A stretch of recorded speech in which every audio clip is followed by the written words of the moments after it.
Chỉ trong vài năm gần đây, Campuchia liên tục gây bất ngờ với hàng loạt dự án hạ tầng quy mô lớn. Từ đường cao tốc, cảng biển, các khu đô thị mới cho đến sân bay hiện đại. Và nổi bật nhất trong số đó chính là sân bay quốc tế Techo, công trình trị giá khoảng 2 tỷ đô la Mỹ, vừa được vinh danh trong nhóm những sân bay đẹp nhất thế giới 2026. Đây không phải là một giải thưởng về lượng hành khách hay số chuyến bay. Điều khiến Techo được cả thế giới kiến trúc chú ý chính là thiết kế độc đáo, vừa mang đậm bản sắc Khmer của Campuchia, vừa rất hiện đại và thân thiện với môi trường. Trong một bảng xếp hạng do Brick Versailles công bố, Techo là đại diện duy nhất của Đông Nam Á, góp mặt bên cạnh những nhà ga mới của Đức, Mỹ, Trung Quốc và Ấn Độ. Với một đất nước chỉ khoảng hơn 17 triệu dân, đây là thành tích giúp Campuchia vô cùng tự hào. Vậy, sân bay 2 tỷ đô la Mỹ này có quy mô như thế nào? Nó đẹp như thế nào? Ai giúp Campuchia xây dựng? Và nó thay đổi đất nước này ra sao? Tên đầy đủ của công trình này đó là sân bay quốc tế Techo. Sân bay nằm cách trung tâm của thủ đô Phnom Penh, Campuchia khoảng 20 cây số, trải rộng trên địa bàn hai tỉnh đó là Kandan và Ta-keo. Tổng diện tích của dự án là 26 km vuông. Techo trong tiếng Khmer, tiếng Campuchia là một tước hiệu danh dự rất cao quý. Techo dịch ra có nghĩa là anh dũng, có nghĩa là người có uy lực và trí tuệ xuất chúng, hoặc là anh hùng kiệt xuất. Trong lịch sử, các vị vua Khmer từng dùng danh hiệu này để phong tặng cho những người có công lớn với đất nước. Ngày nay, chữ Techo xuất hiện trong nhiều công trình lớn như sân bay quốc tế Techo, đại lộ Techo, thành phố Techo, kênh đào Phù Nam Techo, nhằm thể hiện ý nghĩa về sức mạnh, khát vọng phát triển và niềm tự hào dân tộc. Ngoài ra thì cựu thủ tướng Hun Sen, người cha của thủ tướng Hun Manet hiện nay, cũng được nhà vua Campuchia ban tước hiệu Techo. Trong những năm gần đây, tên gọi Techo đang được sử dụng phổ biến trong nhiều dự án mang tính biểu tượng của Campuchia. Vì thế, việc đặt tên sân bay là Techo giống như một sự gửi gắm khát vọng rằng công trình này sẽ trở thành niềm tự hào mới của Campuchia, góp phần mở ra một giai đoạn phát triển mới của nước này. Với quy mô 26 km vuông, Techo gần bằng diện tích của một quận nhỏ ở nhiều thành phố. Ngay từ đầu, Campuchia đã không xây dựng sân bay theo kiểu đủ dùng cho hiện tại, mà quy hoạch luôn đây là một sân bay có khả năng phục vụ trong nhiều chục năm sau. Dự án đã được khởi công vào năm 2020, sau khoảng 5 năm thi công thì sân bay đã chính thức đi vào khai thác từ năm 2025, thay thế dần sân bay Phnom Penh cũ vốn được xây dựng từ nhiều năm trước. Sân bay cũ nằm gần trung tâm thành phố nên khó mở rộng, đường băng cũng không đủ dài để khai thác hiệu quả những máy bay cỡ lớn ở trong tương lai. Hãy đi chi tiết vào độ hoành tráng của sân bay này. Con số 2 tỷ đô la Mỹ nghe qua hơi khó hình dung. Quy đổi theo tỷ giá hiện nay, số tiền này tương đương khoảng 52.000 tỷ đồng Việt Nam. Đây là một trong những dự án hạ tầng đắt đỏ nhất từng được xây dựng trong lịch sử Campuchia. Tất nhiên là phần này không chỉ dành cho một nhà ga, nó bao gồm toàn bộ hệ thống đường băng, sân đỗ máy bay, khu vực hậu cần, trung tâm kỹ thuật, hạ tầng giao thông kết nối và quỹ đất đủ lớn để tiếp tục mở rộng trong tương lai. Ở ngay giai đoạn đầu, sân bay đã được thiết kế với công suất khoảng 13 triệu hành khách mỗi năm. Con số này đã lớn hơn rất nhiều so với nhu cầu hiện tại của Campuchia, cố hơn chút nữa là bằng dân số của cả nước Campuchia luôn.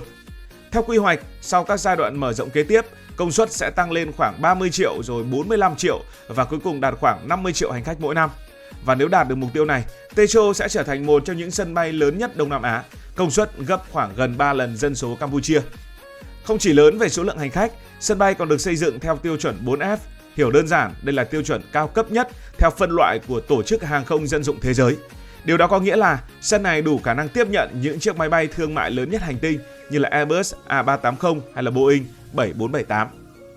So với sân bay Long Thành của Việt Nam thì sao? Ở sân bay Techo thì so với sân bay Long Thành, diện tích bằng khoảng một nửa sân bay Long Thành. Diện tích thì nhỏ hơn nên là công suất phục vụ cũng nhỏ hơn.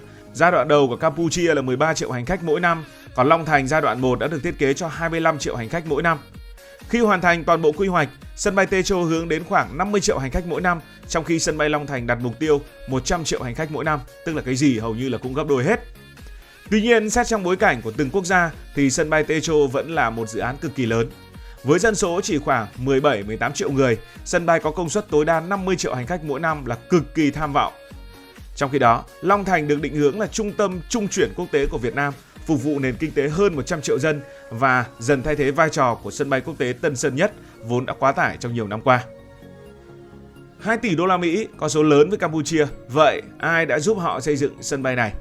Đằng sau một công trình đắt đỏ chắc chắn không chỉ là câu chuyện của riêng Campuchia. Với quy mô như vậy thì quốc gia hơn 17 triệu dân này cần sự tham gia của nhiều doanh nghiệp và đối tác quốc tế, từ thiết kế, huy động vốn cho đến thi công. Chủ đầu tư của dự án đó là một công ty của Campuchia. 90% cổ phần thuộc về tập đoàn OCIC, tập đoàn tư nhân lớn nhất Campuchia. 10% thuộc về Ban Thư ký Nhà nước về hàng không dân dụng Campuchia.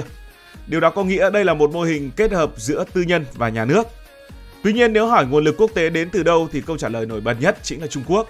Trong nhiều năm qua, các ngân hàng và tổ chức tài chính Trung Quốc đã cung cấp những khoản vay lớn cho nhiều dự án hạ tầng của Campuchia. Riêng với sân bay Techo, nhiều doanh nghiệp xây dựng và đội kỹ thuật của Trung Quốc cũng trực tiếp tham gia thi công, cung cấp vật liệu, máy móc và công nghệ.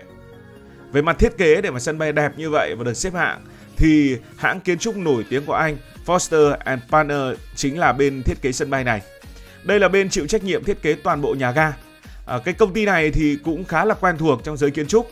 Họ từng thiết kế hoặc tham gia thiết kế nhiều công trình nổi tiếng trên thế giới như sân bay Kuwait hay là trụ sở của tập đoàn Apple tại Mỹ, hoặc là nhiều sân vận động và trung tâm tài chính hiện đại khác. Campuchia chọn một hãng kiến trúc hàng đầu thế giới từ phương Tây cho thấy họ không chỉ muốn xây một sân bay đẹp ở trong nước mà muốn tạo ra một công trình đủ sức cạnh tranh với những biểu tượng hàng không nổi tiếng trên toàn cầu. Rồi, chúng ta đã có một sân bay đắt tiền. Vậy điều gì giúp nó lọt vào nhóm sân bay đẹp nhất ở trên thế giới? Ngày nay thì một sân bay không chỉ là nơi hành khách làm thủ tục rồi lên máy bay rồi là bay đi luôn. Nhiều sân bay nổi tiếng như là Changi của Singapore, Hamad của Qatar hay Jewel đã trở thành những điểm tham quan du lịch. Campuchia thì cũng đi theo cái xu hướng này. Ở trong nhà ga của Techo thì điều đầu tiên gây ấn tượng chính là cảm giác rất thoáng. Thay vì những khối bê tông kín mít hay những bức tường kính dày đặc, toàn bộ công trình được thiết kế mở để tận dụng tối đa gió trời và ánh sáng tự nhiên. Hệ thống mái khổng lồ được tạo thành từ hàng loạt mô đun uốn lượn mềm mại, gợi nhớ đến những mái đền Angkor hay là cung điện Khmer cổ. Nhìn từ trên cao, cả công trình giống như một dải lụa khổng lồ đang trải giữa vùng đồng bằng Campuchia. Bên trong thì các kiến trúc sư người Anh tiếp tục đưa văn hóa Khmer vào từng chi tiết nhỏ. Trần nhà được lấy cảm hứng từ nghệ thuật đan lát bằng tre và mây, một nghề thủ công truyền thống đã tồn tại hàng trăm năm. Nhờ thiết kế này thì không gian vừa mang nét hiện đại, vừa khiến du khách cảm nhận rõ bản sắc của Campuchia. Đặc biệt giữa nhà ga còn xuất hiện nhiều cây Rumduon, quốc hoa của Campuchia. Cây này Việt Nam cũng có, không biết là tên gọi của từng vùng miền gọi là gì. Nếu biết thì bạn vui lòng bình luận cho phần bên dưới. Những khoảng xanh này không chỉ giúp làm đẹp công trình mà còn tạo cảm giác thư giãn cho hành khách.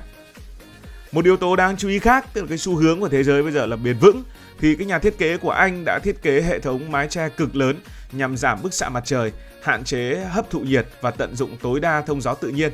Như vậy là điện tiêu thụ thì ít hơn, điện chiếu sáng thì cũng ít hơn, điều hòa thì dùng cũng ít hơn. Chính sự kết hợp giữa kiến trúc hiện đại, bản sắc văn hóa và tiêu chí bảo vệ môi trường đã giúp sân bay Techo lọt vào top những sân bay đẹp nhất ở trên thế giới. Đối với Campuchia thì giải thưởng này giống như một chiến dịch quảng bá khổng lồ nhưng hoàn toàn miễn phí. Ông Hải Thanh ở đây thì cũng phải làm cái câu chuyện về sân bay này bởi vì mọi người chú ý quá.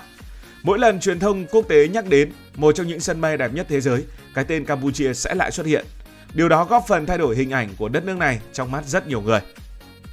Phần cuối cùng, nhiều người sẽ đặt câu hỏi: vì sao Campuchia, một nền kinh tế chưa thực sự lớn, GDP hiện nay vẫn thấp hơn nhiều nước trong khu vực, mà lại dám chi tới 2 tỷ đô la Mỹ để mà xây chỉ một cái sân bay?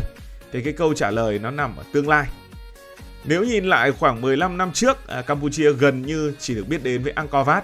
Phần lớn khách quốc tế đến nước này tham quan quần thể đền đài nổi tiếng rồi nhanh chóng sang Thái Lan hoặc sang Việt Nam tham quan du lịch và chơi tiếp. Thời gian lưu trú ngắn thì cái nguồn thu từ du lịch cũng bị hạn chế. Trong khi đó, chính phủ Campuchia nhận ra rằng muốn giữ chân khách lâu hơn thì phải đầu tư nhiều thứ. Không thể chỉ có một cái di sản nổi tiếng mà thiếu đường cao tốc, thiếu sân bay hiện đại, thiếu khách sạn chất lượng cao hay là các khu nghỉ dưỡng quy mô lớn.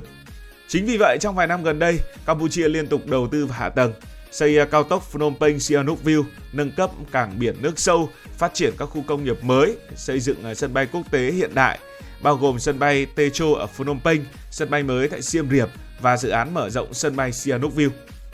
Nói cách khác thì cái sân bay này nó không chỉ là một cái công trình đơn lẻ được đầu tư như vậy đâu. Nó là một phần trong chiến lược biến Campuchia trở thành điểm đến hấp dẫn hơn với khách du lịch, doanh nghiệp và nhà đầu tư nước ngoài. Nhất là cái năm vừa rồi thì khách nước ngoài đến với Campuchia giảm rất là nhiều. Một sân bay hiện đại có thể ví giống như cánh cửa của một ngôi nhà. Cửa mà rộng, mà đẹp, mà thuận tiện thì người ta sẽ muốn bước vào nhiều hơn và ở lại lâu hơn. Đương nhiên là cái gì cũng có thách thức của nó. Một sân bay hiện đại không thể tự động mang lại hàng chục triệu du khách. và muốn đạt công suất thiết kế, Campuchia vẫn phải tiếp tục mở thêm đường bay, phát triển du lịch, cải thiện dịch vụ, thu hút đầu tư quốc tế. Nhưng có một điều gần như chắc chắn, sân bay Techo đã giúp Campuchia bước lên một nấc thang mới về hạ tầng hàng không. Việc được vinh danh trong nhóm những sân bay đẹp nhất thế giới ngay sau khi đi vào hoạt động đã mang lại giá trị quảng bá rất lớn, điều mà nếu bỏ tiền làm quảng cáo cũng khó đạt được. Cảm ơn vì đã quan tâm theo dõi câu chuyện này. Cảm ơn các bạn đã dành sự đồng hành cùng Hải Thanh Story. Đi qua những vùng đất, khám phá những điều mới.